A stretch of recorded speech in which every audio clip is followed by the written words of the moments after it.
So magandang umaga, Kol. So magandang araw. So ito yung ginagawa natin, Kulay.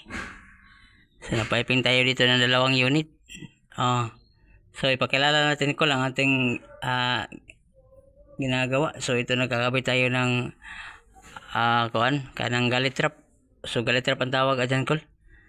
So yan yung design ng ano dito, kanang floor drain. Yan yung floor drain, Kol. Tapos floor clean out at saka may water closet. So hindi natin pwedeng kalimutan, Kol. So sa water closet, maglalagay tayo ng ano.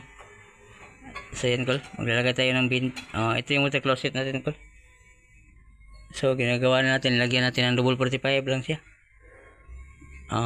So may bin siya. Itong yung isa, yun yung floor clean out natin. So papunta yan doon, Kol, doon. Dalawa itong CR at saka ito rin siya. So naglalagay tayo ng ano ngayon. Lagay tayo ng support bracket, Kol. Tapping na dyan. Natap na yan doon, Kol. Ang ano na lang natin, ang kuha na lang. Paglalagay na lang ng support kasi hindi pwedeng walang support, Kol, kasi mataas yan. Nasa tulin ang pipe natin. Tapos lalagyan natin ng support. So meron na kami nagawa dito, Kol. So binutasan na namin to.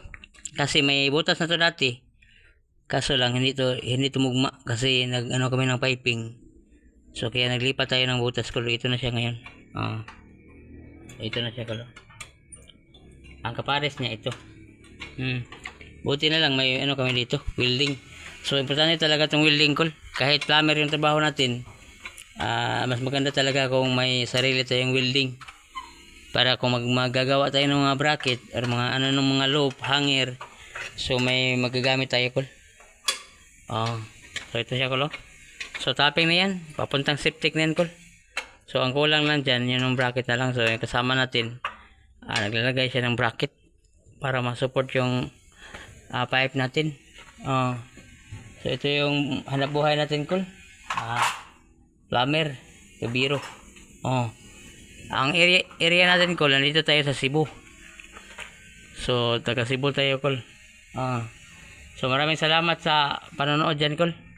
So nagagawa lang tayo dito ng video para may ma-upload tayo sa long video natin kasi matagal tayong hindi Kol, nakapag-upload. So sa paggawa natin dito, hindi na natin pinakita kasi wala tayong stand. So mahirapan tayo dyan Kol.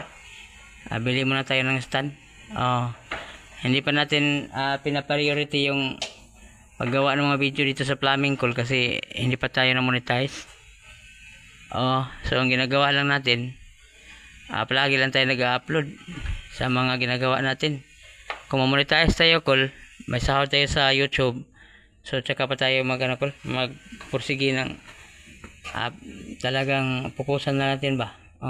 So maraming salamat sa panonood, Kol. Ingat kayo palagi dyan. Bye bye.